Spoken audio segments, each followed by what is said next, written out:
Hello everyone, welcome back to my channel. ఈరోజు వీడియోలో curries చేయడానికి టైం లేనప్పుడు, టేస్టీగా తినాలనిపించినప్పుడు ఇలా వెజ్జీస్తో మటర్ పులావ్ని చేసుకొని తింటే ఎంత బాగుంటుందో తెలుసా. ఇప్పుడు గ్రీన్ పీస్ సీజన్ కాబట్టి మార్కెట్లో అందరికీ అవైలబుల్గానే దొరుకుతాయి. తక్కువ స్పైసీతో మంచి టేస్టీగా ఈ మటర్ పులావ్ ఎలా చేసుకోవాలో ఈ వీడియోలో చూసేయండి. సో ఈ వీడియో చూడడం స్టార్ట్ చేస్తే ఫస్ట్ అయితే లైక్ కొట్టేసేయండి. సో ఈ మటర్ పులావ్ కోసం ఒక కుక్కర్ తీసుకొని అందులో ఒక 2 tablespoons oil, 2 teaspoons నెయ్యి వేసుకోవాలి. ఈ రెండు కొంచెం హీట్ అయిన తర్వాత ఇందులో మనం బిర్యానీకి యూస్ చేసే స్పైసెస్ ఏవైతే ఉంటాయో అవన్నీ ఇక్కడ నేను చూపించినట్టుగా వేసుకొని 1 నిమిషం ఇలా వేయించుకోవాలి. ఆ తర్వాత ఇందులో కొద్దిగా జీడిపప్పు కూడా వేసుకోవాలి. జీడిపప్పు కూడా లైట్గా వేగిన తర్వాత ఒక పెద్ద సైజ్ ఆనియన్ లైట్గా సన్నగా పీసెస్ కట్ చేసుకొని వేసుకోవాలి. ఆనియన్స్ వేసుకొని ఒకసారి కలుపుకున్నాక ఇందులో ఒక 1/2 కప్పు క్యారెట్ పీసెస్, అలాగే కొద్దిగా బీన్స్ వేసుకోవాలి. ఆ తర్వాత కారం తగ్గట్టు ఒక 2 లేకపోతే 3 పచ్చిమిర్చి వేసుకోవాలి. ఆ తర్వాత కొంచెం పుదీనా కూడా వేసుకోవాలి. ఇవన్నీ వేసుకున్న తర్వాత లో టు మీడియం ఫ్లేమ్లో పెట్టుకొని ఇవన్నీ వేయించుకోవాలి.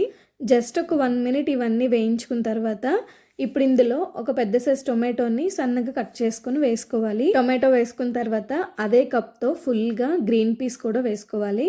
గ్రీన్ పీస్ తర్వాత ఒక 2 టీ స్పూన్స్ అల్లం వెల్లుల్లి పేస్ట్, 1/2 టీ స్పూన్ ధనియాల పౌడర్, 1/2 టీ స్పూన్ జీలకర్ర powder, 1/2 teaspoon garam masala వేసుకొని వీటిని మొత్తం మిక్స్ చేసుకోవాలి. ఇవే కాకుండా వెజిటేబుల్స్ కావాలంటే ఇంకొంచెం యాడ్ చేసుకోవచ్చు, కానీ రైస్లో గ్రీన్ పీస్ ఎక్కువ ఉండి వెజిటేబుల్స్ తక్కువ ఉంటే టేస్ట్ బాగుంటుంది. ఇప్పుడు ఈ టొమాటో కొంచెం మగ్గిన తర్వాత మనకి ఎంతైతే పులావ్ కావాలో దానికి తగ్గ రైస్ తీసుకోవాలి. నేను ఇక్కడ 2 గ్లాసెస్ రైస్ తీసుకొని ఒకసారి వాష్ చేసుకున్న తర్వాత ఈ మగ్గిన వెజిటేబుల్స్లో ఈ రైస్ని వేసేసుకోవాలి. ఒకవేళ మనకి టైం ఉంటే ఈ బాస్మతి రైస్ని 1 గంట లేకపోతే అరగంట సోక్ చేసి పెట్టుకున్నా కూడా ఈజీగా ఉంటుంది.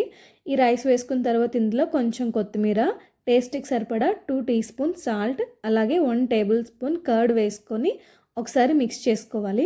మనం ఇందులో ఏదైతే గరం మసాలా వేసామో అది ఇంట్లో ప్రిపేర్ చేసింది అయితే కనుక బిర్యానీ మసాలా వేయనవసరం లేదు.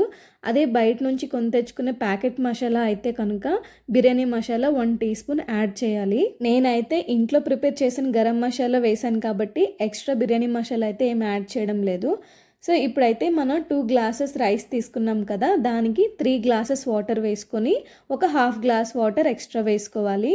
2 గ్లాసెస్కి 4 గ్లాసెస్ వాటర్ వేయగానే వేస్తే బాస్మతి రైస్ కాబట్టి కొంచెం ముద్ద అయిపోతుందన్నమాట. ఇలా వాటర్ వేసుకున్నాక ఒకసారి మిక్స్ చేసి సాల్ట్ అది చెక్ చేసుకొని కుక్కర్ మూత పెట్టి హై ఫ్లేమ్లో ఒక విజిల్ వచ్చేంత వరకు పెట్టి ఆ తర్వాత మీడియం ఫ్లేమ్లో ఇంకో విజిల్ వచ్చేంత వరకు ఫ్లేమ్ని అడ్జస్ట్ చేసుకోవాలి. 2 విజిల్స్ వచ్చిన తర్వాత స్టవ్ ఆఫ్ చేసుకోవాలి. కుక్కర్ ప్రెషర్ పోయేంత వరకు ఉంచి ఆ తర్వాత కుక్కర్ మూత తీసుకొని వేడిగా ఈ మటర్ పులావ్ సర్వ్ చేసుకొని లైట్గా రైతా యాడ్ చేసుకొని తింటే చాలా బాగుంటుంది. లాస్ట్లో లైక్ చేయడం అస్సలు మర్చిపోకండి.